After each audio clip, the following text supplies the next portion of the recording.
बिस्मिल्लाहिर्रहमानिर्रहीम अस्सलाम वालेकुम स्टूडेंट्स, क्या हाल चाल है आप लोगों का। होप्स आप सब खैरियत से होंगे and welcome to another exciting video. हमारी सेमेस्टर की जो बुनियाद होती है वो कोर्स सिलेक्शन होती है। अगर आप वो गलत तरीके से करोगे तो आपको पूरे सेमेस्टर में मुश्किलात का सामना करना पड़ेगा और एंड रिज़ल्ट जो आपका होगा वो भी फेलियर होगा। तो आपने ये वीडियो लाजमी देखनी है। इसमें मैं आपको बताऊँगा कि जो आपकी कॉमन मिस्टेक्स हैं, पहली कि कितने क्रेडिट आवर्स में कितने मज़ामीन आप रख सकते हो। अगर आप इनको डिस्टर्ब करते हो आप स्कॉलरशिप के लिए एलिजिबल भी नहीं हो पाओगे, वो भी मैं बताऊंगा कैसे। उसके बाद आपको बताऊंगा कि आप कितने सब्जेक्ट्स रखना चाहते हो, कितने आप रख सकते हो एक सेमेस्टर में और कितने रखने चाहिए नॉर्मली। और उसके बाद जो ग्रेड्स होते हैं आपके BCD इम्प्रूवमेंट करने के लिए, उनको रिपीट करना इम्प्रूव करना ज़रूरी है या नहीं है, ये चीज़ आपको क्लियरली बताऊँगा और टिप्स बताऊँगा। उसके अलावा जो आपके F ग्रेड सब्जेक्ट्स हैं, क्या उनको अभी इम्प्रूव करना रखना ज़रूरी है या नहीं है, तो ये भी बताऊँगा। उसके बाद प्रैक्टिकल सब्जेक्ट जो पढ़ते हैं CS के स्टूडेंट्स, बायोलॉजी के, ज़ूलॉजी के, बायोटेक्नोलॉजी के, उनके लिए इसका क्या प्रोसेस होगा, क्या करना पड़ेगा, वो बताऊंगा। और कोर्स सिलेक्शन इसके बाद आपको बताऊंगा कि इफ़ेक्टिव कोर्स सिलेक्शन आपने किस तरह से करनी है।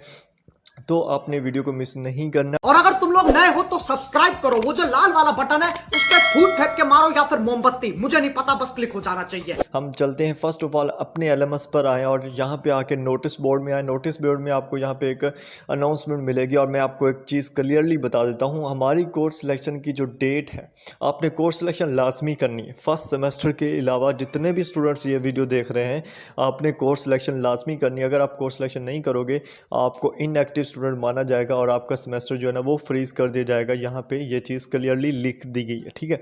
उसके बाद आपके जो कोर्स सिलेक्शन करने की लास्ट डेट है ना वो 25 है, अक्टूबर है। ये इससे भी एक्सटेंड हो जाएगी, ठीक है।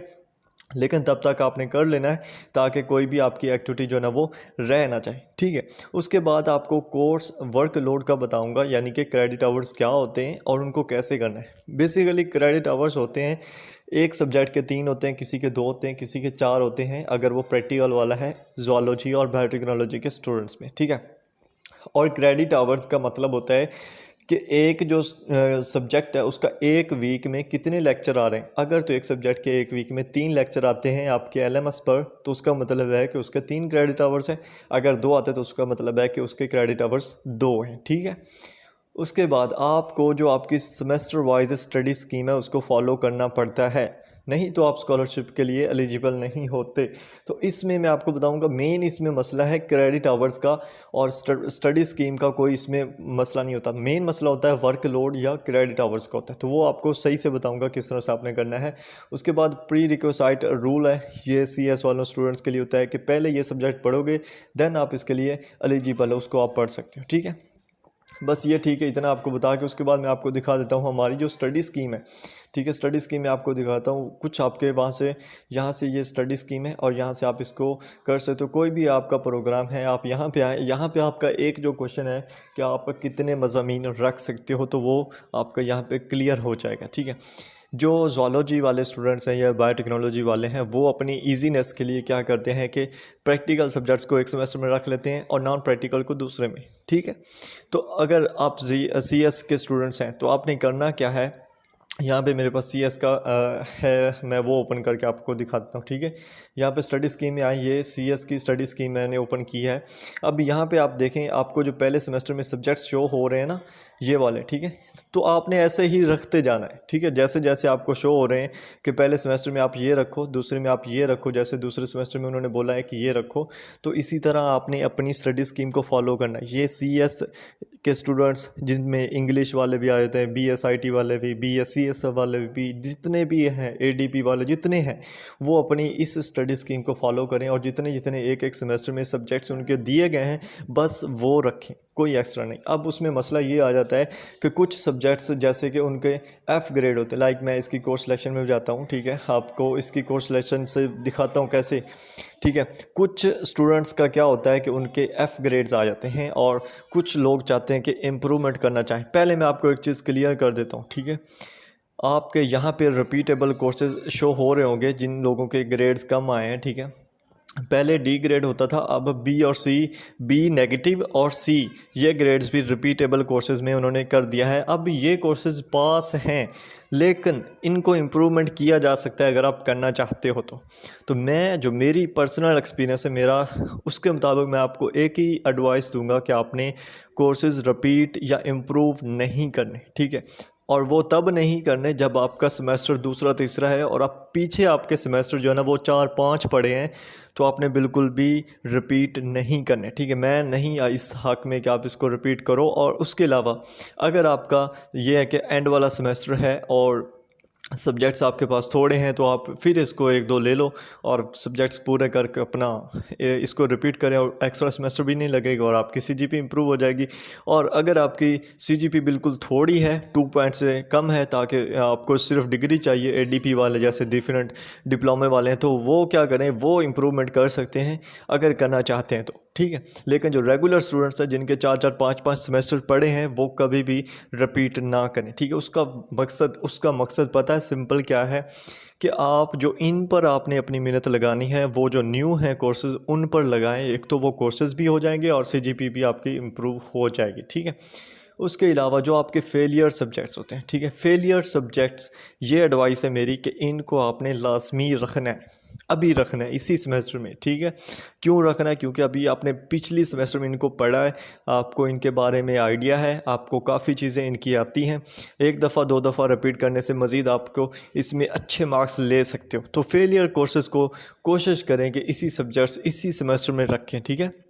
और अगर आपके फेलियर सब्जेक्ट से ज़्यादा है तो आप ऐसा कर लें, 2 रख लें इस सेमेस्टर में, जो मुश्किल तरीन है, जो अपने पिछले सेमेस्टर में पढ़ें, ताकि वो इस सेमेस्टर में इजी हो जाए। और जो थोड़े से और इजी हैं लेकिन फिर भी फेल हो गए, तो उनको नेक्स्ट सेमेस्टर में रख लीजिएगा। लेकिन फेलियर सब्जेक्ट्स को जब तक आप पास नहीं करोगे, आपको डिग्री नहीं मिलेगी, ठीक हो गया। ये भी आपका डाउट क्लियर कर दिया मैंने। उसके बाद बात कर लेते हैं क्रेडिट आवर्स की, कि आपको कितने क्रेडिट आवर्स में कितने रखने। अब यहाँ पे बात करें तो इसका जो स्टूडेंट्स का करंट सेमेस्टर है वो दूसरा है, और इसने पहले सेमेस्टर में क्रेडिट्स जो अर्न किए हैं वो 16 है, ठीक है। अब इसके यहाँ पे जो क्रेडिट एग्जाम्पल शो हो रहे हैं, ये इसके बीएससी वाले हो रहे हैं, क्योंकि इसने पहले 4 सेमेस्टर बीएससी वाले किए हैं और ये 5th सेमेस्टर में आया है, तो ये वो वाले क्रेडिट एग्जाम्पल आ रहे हैं, सही है। अब जो इसको सेकंड सेमेस्टर में इसको जो मैक्सिमम क्रेडिट लिमिट दी गई है वो है 21 क्रेडिट्स की, ठीक है। अब इसमें लाजमी नहीं है कि ये 7 सब्जेक्ट रखेगा तो सही है, नहीं, ऐसा नहीं है, आपकी मर्ज़ी है। आप यहाँ पे 6 रख सकते हो, ठीक है, मैक्सिमम 6 आपको रखने चाहिए, कम नहीं रखने चाहिए। क्रेडिट लिमिट्स में आपको बहुत ज़्यादा कम नहीं रखने चाहिए। अब यहाँ पे 21 है, तो आपको ये नहीं करना चाहिए कि आप 15 रख लो, ठीक है, ठीक है, 15 आपको नहीं रखनी, ठीक है। अगर आपके सारे फेलियर भी पास हैं, ठीक है, कोई फेल नहीं है, डी ग्रेड भी किसी में नहीं है, डी ग्रेड तो वैसे भी इम्प्रूव करने की ज़रूरत नहीं है, आप इसके सेकंड सेमेस्टर में जाएं, ठीक है, सेकंड सेमेस्टर में आपको ये शो हो रहे हैं, ठीक है। लेकिन मैं एक ही चीज़, मुझे तो इतना पता है इस चीज़ का, मैं शुरू से, मैं खुद अपनी कोर्स सिलेक्शन को स्टडी स्कीम के मुताबिक कभी नहीं किया। मेरे पास मैंने जो है ना वो कुछ अगले 2 सेमेस्टर के सब्जेक्ट्स रख लेता हूँ, कुछ जो 1-2 मेरे पिछले सेमेस्टर के सब्जेक्ट्स भी रह जाते होते हैं, यानी कि उनको सेलेक्ट नहीं करता। तो इसमें सिर्फ आपके जो क्रेडिट आवर्स होते हैं ना उनको पूरा करना होता है। स्टडी स्कीम मैंने बोला है जिनके लिए ज़रूरी है वो रखें, ठीक है, वो जस्ट अपनी स्टडी स्कीम के मुताबिक चलते जाएं, कोई इशू नहीं होगा, ना स्कॉलरशिप में ना कुछ। अगर आपके नहीं है तो यहाँ पे इस तरह के मामले में आपने सिंपल जो आपके सब्जेक्ट्स होंगे वो आपने सेलेक्ट करने हैं।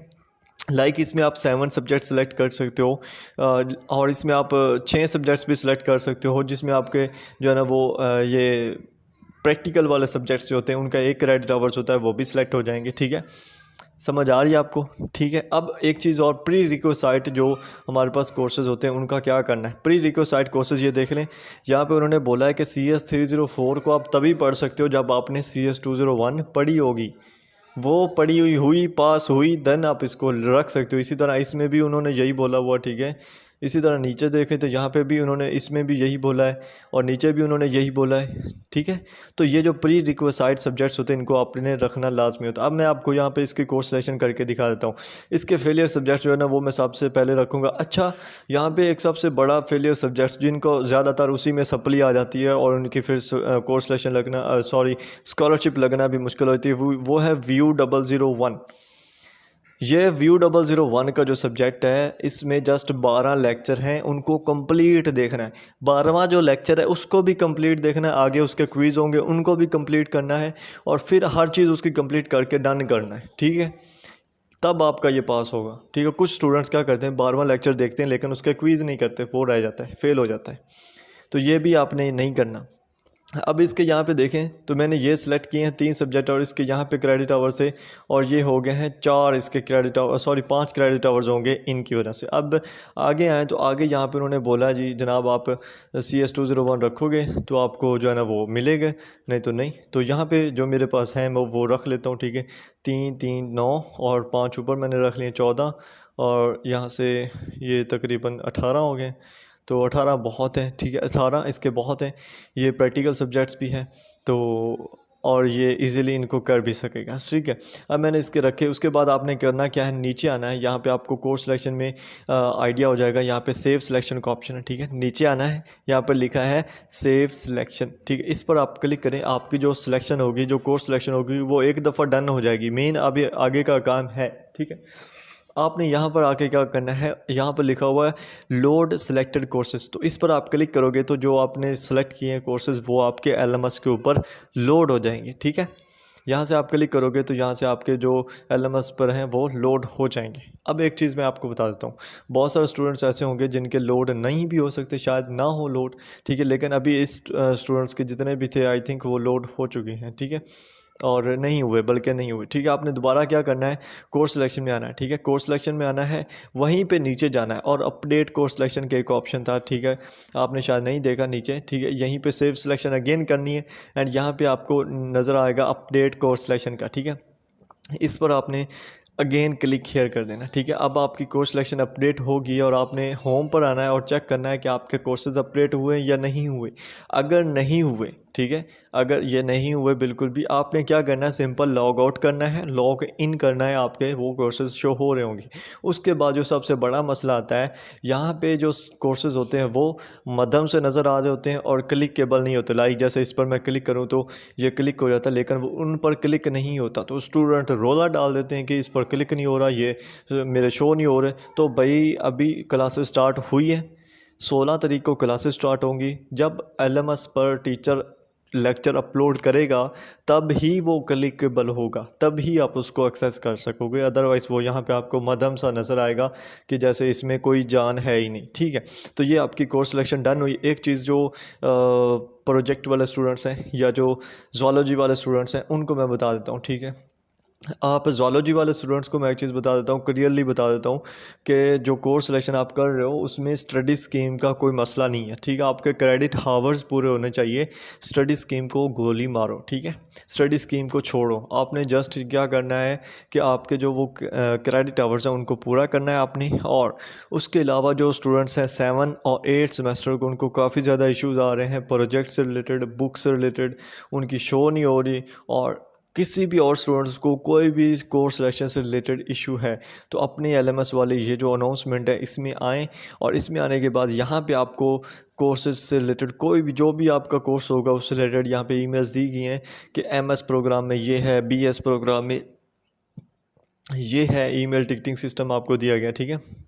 तो इसमें जो कोर्स सिलेक्शन से रिलेटेड इश्यूज़ हैं वो ये 2 दिए गए हैं, ठीक है। ऑल प्रोग्राम्स एक्सेप्ट MSCS, यानी तमाम प्रोग्राम्स के लिए ये वाला सपोर्ट सिस्टम है जिस पे आप कर सकते हो, टिकट जनरेट कर सकते हो, ठीक है। उसके अलावा जो MSc कंप्यूटर साइंस करते हैं, MS कंप्यूटर साइंस, उनके लिए ये वाली ईमेल दी गई है, ठीक है। तो यहाँ से आप कोई भी इशू है आप यहाँ से कर सकते हो। और एक और चीज़ जो एक अगर सब्जेक्ट आपका रहता हो और आपका यानी कि लास्ट सेमेस्टर हो, आपने कोर्स सिलेक्शन डन की लेकिन अभी भी एक आपका सेमेस्टर रहता है, सॉरी एक सब्जेक्ट रहता है, आपके 21 क्रेडिट आवर्स थे वो कंप्लीट हो गए, एक सब्जेक्ट आपका रहता है, तो आप टिकट जनरेट कीजिएगा, आपको 24 क्रेडिट आवर्स अलॉट कर दिए जाएंगे, 3 क्रेडिट आवर्स और अलॉट कर दिए जाएंगे। जो आपका एक सब्जेक्ट रहता है वो आप उसको सिलेक्ट करके अपनी कोर्स सिलेक्शन कर सकते हो। और एक ही सेमेस्टर, ये सिर्फ लास्ट सेमेस्टर वाले स्टूडेंट्स के लिए है और उसी में आप इसको ईज़िली कर सकते हो, ठीक है। वो आपका हो जाता है, अपडेट कर दिया जाता है और उसमें आपको सारी चीज़ें मिल जाती हैं। और बाकी जो सिस्टम है, अगर आपको कुछ भी नहीं पता चल रहा यार, आप ग्रुप लिंक ज्वाइन कर लो और वहाँ पे ग्रुप्स में पूछ लेना जो भी इश्यू हो, ठीक है। क्योंकि पता नहीं, मैंने अपनी तरफ से हर चीज़ क्लियर करने की कोशिश की है, शायद फिर भी कुछ क्वेश्चन रह गए हों। तो अगर आपका कोई क्वेश्चन है कमेंट बॉक्स कर दें, ठीक है, और या आप ग्रुप ज्वाइन कर लें और मैं आपको वहाँ पे जो मुझसे हो सका वो भी मैं आपकी हेल्प कर दूँगा। तो मिलते हैं नेक्स्ट वीडियोस में, अपना ख्याल रखिएगा। अभी तक अगर आपने चैनल को सब्सक्राइब नहीं किया लाजमी कीजिएगा। अल्लाह हाफिज़।